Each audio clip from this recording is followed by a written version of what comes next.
एक बार फिर से आप सबका स्वागत है। आज के इस वीडियो में हम कोरिलेटिव कंजंक्शंस के बारे में पढ़ेंगे।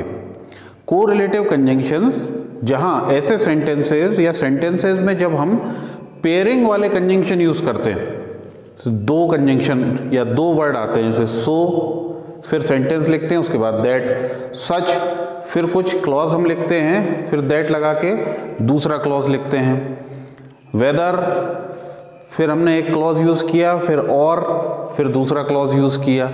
तो ऐसे पेयरिंग वाले जो कुछ कंजंक्शन हैं हमारे, कोरिलेटिव कंजंक्शन जो कहलाते हैं, आज के इस छोटे वीडियो में ये दो पार्ट में मिलेगा। आज फर्स्ट पार्ट में कुछ कोरिलेटिव कंजंक्शन बताऊंगा और कल ही दूसरा इसका पार्ट भी हम पोस्ट करेंगे, तो दूसरे पार्ट में बाकी के कोरिलेटिव कंजंक्शन मिल जाएंगे। क्योंकि वीडियो ज़्यादा लंबा हो जाता है तो कुछ स्टूडेंट का कहना है कि थोड़ा सा शॉर्ट हो जाए वीडियो, इसलिए दो पार्ट में अपन उसको कर लेते हैं। तो कॉपी पेन लेके जरूर बैठ जाएं, ध्यान से पूरा वीडियो अंत तक जरूर देखिए। और चैनल को अभी तक जिन्होंने सब्सक्राइब नहीं किया है, चैनल को सब्सक्राइब कर लें। साइड में ही बेल आइकॉन दिया हुआ है, उसको प्रेस जरूर करें ताकि आपको हमारे सभी नोटिफिकेशन टाइमली मिलते रहे। तो कोरिलेटिव कंजंक्शंस, इसमें सबसे पहले हम बात करें वेदर और की। वेदर और का यूज़ करते हैं जब हम सेंटेंस में बोलना चाहते हैं, या हिंदी के वाक्यों में जब हम कहते हैं कि और या, और भले ही या, भले ही पानी गिरे या ना गिरे मैं तो वहाँ जाऊँगा। हम तो ये काम करेंगे भले ही उसको अच्छा लगे या ना लगे। मुझे नहीं पता कि उसकी तबीयत खराब भी है या नहीं है। तो ऐसे सेंटेंसेस जो हैं उसमें हम यूज़ करते हैं वेदर और का। फॉर एग्जाम्पल जैसे यहाँ पे है, आई डोंट नो वेदर हिल कम और नॉट। मुझे नहीं पता कि वो आएगा या नहीं आएगा। या he'll do it whether you like it or not, वो इसे करेगा या वो ऐसा करेगा भले ही तुम्हें पसंद हो या ना हो। तो ऐसे वाक्य जिनमें की और या भले ही या चाहे या आए, वहां पे हम यूज करते हैं वेदर और का। इसमें एक और चीज याद ये भी रखना, कभी कभी सेंटेंस हमें कंबाइन करने के लिए एग्जाम में भी आते हैं, डू इज डायरेक्टेड में, कि combine the pair of the sentences. दो वाक्य दे दिए, combine the pair of the sentences using whether और, तो वहां ध्यान रखिए। या कभी कभी यही लिखा आता, combine the pair of the sentences using whether, अकेले वेदर का यूज करके दिए हुए वाक्यों को जोड़िए। तो ध्यान रखना वेदर का यूज कर रहे हो और उसके बाद यदि दूसरा क्लॉज लिखना है आपको, तो और का यूज आपको करना ही होगा, भले ही दिया है या नहीं दिया है। पर वेदर के साथ जब आप दूसरी चॉइस लिखेंगे तो वहां हमेशा और का यूज होगा। सेकंड, जस्ट एज के साथ सो, जिसका मीनिंग निकलता है जैसे वैसे या जिस तरह वैसे ही। जिस तरह वो मूवी देखने जाना पसंद करता है उसी तरह मैं क्रिकेट खेलने जाना पसंद करता हूँ। तो ऐसे वाक्य जो हैं, जैसे वो तुम्हें पढ़ाता है वैसे तुम भी उसको पढ़ा सकते हो। तो ऐसे वाक्य जो है उसमें हम यूज करते हैं जस्ट एज और सो का। जैसे यहाँ पे है, just as he scolds you can, so can you scold him. यहाँ दो चीज याद रखने की है आपकी। जैसे ये है, just as he scolds you, scold डांटता, जैसे वो तुम्हें डांटता है, so can you scold him, वैसे ही तुम भी उसको डांट सकते हो। यहां ध्यान रखने वाली बात यह है कि सो के बाद ऑक्सिलरी, जिसको सामान्य भाषा में हेल्पिंग वर्ब भी बोलते हैं अपन, सो के बाद ऑक्सिलरी या हेल्पिंग वर्ब पहले, सब्जेक्ट बाद में। सामान्यतः क्या होता है, हम सब्जेक्ट पहले हेल्पिंग वर्ब बाद में लिखते हैं। लेकिन कुछ कंजंक्शन ऐसे हैं जिनके साथ ऑक्सिलरी पहले यूज होती है फिर सब्जेक्ट बाद में। जैसे यहां हमने लिखा जस्ट एज, सब्जेक्ट पहले वर्ब बाद में, just as he scolds you, सो फिर ऑक्सिलरी पहले, सो कैन यू स्कॉल्ड हिम। जैसे वो तुम्हें डांटता है वैसे ही तुम भी उसको डांट सकते हो। थर्ड बात करें अपन, दो यट, ये कई कॉम्पिटिटिव एग्जाम में भी पूछा जाता है, डू इज डायरेक्टेड में भी, फिल इन द ब्लैंक में ये कई बार आ जाता है। दो के साथ अक्सर ऑप्शन में बट पहले नंबर पे दिया जाता है, बच्चे वही लगा देते हैं क्योंकि इसमें लगभग दो विपरीत बातों को बताया जाता है। दो यट, हालांकि या वैसे तो दो का मीनिंग, यट जो है यहाँ पे मीनिंग देता है फिर भी। दो ही वर्कड हार्ड, हालांकि उसने बहुत मेहनत की फिर भी पास नहीं हो पाया। yet he could not pass। हालांकि उसने बहुत मेहनत की फिर भी वो पास नहीं हो पाया। अब इसका मतलब ये नहीं है कि मेहनत करने वाले पास नहीं होते, मेहनत करने वाले ही पास होते हैं। ये केवल एक एग्जाम्पल है। या ऐसा मान लो कि आईएएस के लिए कोई तैयारी कर रहा था तो उसमें बहुत से स्टूडेंट सेलेक्ट नहीं हो पाते हैं फर्स्ट अटेम्प्ट में। बाकी हमारी तो शुभकामना यही है कि आप सभी लोग फर्स्ट अटेम्प्ट में ही क्रैक कर लें उसे। तो इसे ये नहीं मानना ये केवल एक एग्जाम्पल है, हालांकि उसने बहुत मेहनत की फिर भी वो पास नहीं हो पाया। परीक्षाओं में पूछ लिया जाता है दो ही रेन फास्ट, फिर यहाँ ब्लैंक दे दिया, दो ही रेन, रन की second form, though he ran fast blank he could not catch the bus. Option दे दिया उन्होंने बट एंड सो यट। तो बट पहले नंबर पर देते हैं तो अक्सर स्टूडेंट ये कंफ्यूज हो जाते हैं इसमें कि यार दो विपरीत बातों को या अपोजिट चीज़ों को बताया है तो बट का यूज़ होगा। पर ध्यान रखना दो लगा है तो दो के साथ बीच में यट का यूज़ होगा। हालांकि कॉमा लगा के भी हम लिख सकते हैं, बट यदि पूछा गया है तो फिर वहाँ कोई और, दो के साथ कोई और कंजंक्शन नहीं लगेगा, यट का ही हम वहाँ प्रयोग करेंगे। नो सूनर के साथ देन का यूज़, जैसे ही तभी। नो सूनर के बाद भी याद रखिए, नो सूनर के बाद ऑक्सिलरी पहले आती, जैसे no sooner did he sleep, जैसे ही वो सोया, then someone rang the bell, तभी किसी ने बेल, दरवाजे पे घंटी बजा दी। नो सूनर के बाद हमेशा ऑक्सिलरी आएगी, do, does, did, is, am, are, was, were, जो भी है। तो नो सूनर के बाद ये ध्यान रखना, चूंकि यहाँ डिड लग गया था इसलिए ये verb first form. No sooner does the sun rise than darkness disappears, जैसे ही सूर्य उगता है अंधकार छट जाता है या अंधेरा छट जाता है। तो ये चारों। इसके बाद अगला जो हम देखेंगे पांचवा कोरिलेटिव कंजंक्शन जो है वो है बोथ एंड, दोनों और।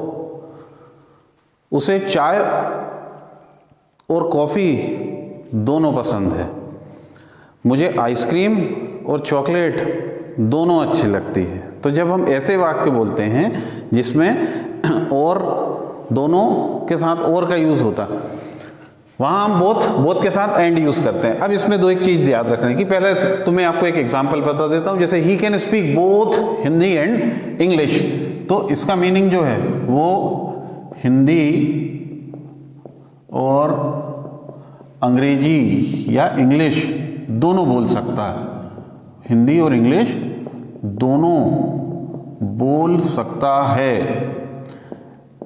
यहां ध्यान रखना, हम दोनों का यूज बाद में करते हैं। जैसे हिंदी और इंग्लिश दो भाषा की बात है तो हम हिंदी और इंग्लिश दोनों अपन बाद में यूज कर रहे हैं, पर इंग्लिश में पहले यूज होगा। He can speak both Hindi and English, ऐसा नहीं होगा कि he can speak Hindi and English both, ये गलत यूज है, ठीक है, ध्यान रखिएगा। जैसे यहां मैंने लिखा है Ram and Aman both are ill, और both Ram and Aman are ill, तो Ram and Aman both are ill ऐसा लिखना या बोलना गलत है। राम और अमन दोनों बीमार हैं। हिंदी बोलने में हम दोनों बाद में बोलते हैं, राम और अमन के बाद में बोल रहे हैं, लेकिन इंग्लिश बोलने में जिन भी दो चीजों की बात कर रहे हैं उनके पहले आएगा both. Both Ram and Aman are ill, Ram और अमन दोनों बीमार हैं। नॉट ओनली बट ऑल्सो में भी प्लेसमेंट का बहुत इंपॉर्टेंट रोल होता है, इस बात को ध्यान रखिएगा। कई बार क्या होता है, बच्चे नॉट ओनली पहले लगा दिया, फिर एक वाक्य लिख दिया, फिर बट ऑल्सो लगा दिया और फिर दूसरा सेंटेंस लिख दिया, ये गलत है। कंपटीशन एग्जाम में नॉट ओनली, नाइदर, आइदर, इसके प्लेसमेंट के सेंटेंस आते हैं, एरर पूछी जाती है उसमें।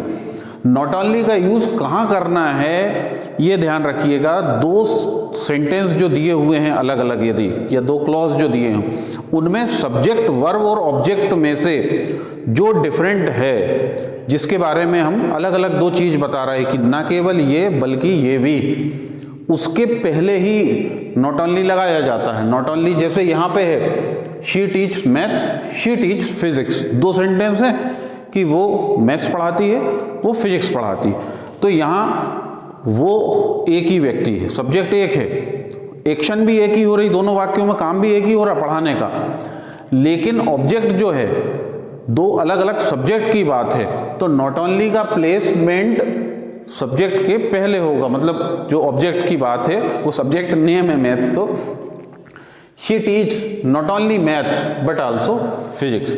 अब इसको नॉट ओनली बट आल्सो को हम एक साथ भी लिख सकते हैं, या ऐसा भी लिख सकते हैं कि बट लगा के जो दूसरा वाला क्लॉज है वो पूरा लिख दिया और आल्सो फिर लास्ट में यूज कर लिया। जैसे मैंने यहां पे लिखा हुआ she teach not only maths but physics also. यहां देखिए but also physics, but also एक साथ भी यूज कर सकते हैं और ऐसा भी कर सकते हैं बट फिजिक्स आल्सो। ये दोनों करेक्ट हैं, ऐसा नहीं है कि ये वाला सही है ये वाला गलत है, दोनों सही हैं। इसको फिल इन द ब्लैंक में भी ध्यान रखिएगा, ये फिल इन द ब्लैंक में भी कई बार ऐसा पूछ लिया जाता है, जैसे ये वाक्य लिखा ना she teach not only maths but physics, और फिर यहाँ ब्लैंक दे दिया और ब्लैंक में आपको 4 ऑप्शन दे दिए, जिसमें पहला दे दिया टू, फिर दे दिया मान लीजिए एज वेल, फिर दे दिया आल्सो, फिर दे दिया सो या एंड या बट, कुछ भी दे दिया।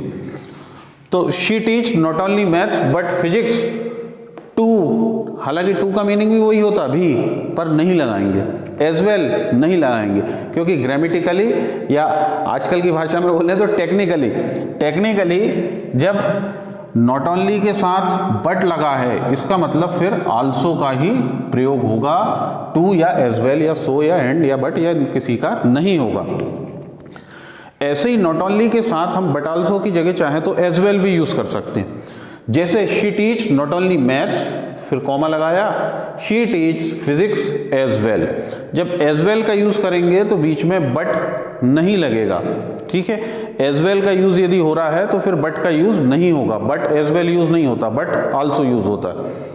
She teach not only maths comma, चाहे तो यहाँ शी टीच दूसरी बार जो लिखा है इसको नहीं भी लिखें तो चल जाएगा, सही है वो भी, she teach not only maths comma physics as well, ऐसा भी यूज हम इसका कर सकते हैं। 7th जो है और आज का जो लास्ट है, हार्डली के साथ व्हेन, जैसे ही तब या कुछ, जब हमें ये बोलना हो कि कुछ हुआ ही था कि उसी समय ऐसा हो गया, एक कोई एक्शन हुई थी और दूसरी एक्शन उसके बाद हो गई, तब हम हार्डली के साथ व्हेन का यूज करते हैं। हार्डली के साथ देन या वेयर का यूज बिल्कुल नहीं होगा, हार्डली के साथ व्हेन का यूज। जैसे यहाँ पे है hardly had he entered, hardly के साथ भी ध्यान रखना, नो सूनर की तरह हार्डली के साथ भी ऑक्सिलरी पहले आती। Hardly had he entered when they started cursing him, curse यानी होता बुरा भला बोलना, कोसना। हार्डली हैड ही एंटर्ड, जैसे ही वो एंटर हुआ, व्हेन तभी, दे स्टार्टेड कर्सिंग हिम, तभी उन्होंने उसे कोसना या बुरा भला बोलना शुरू कर दिया।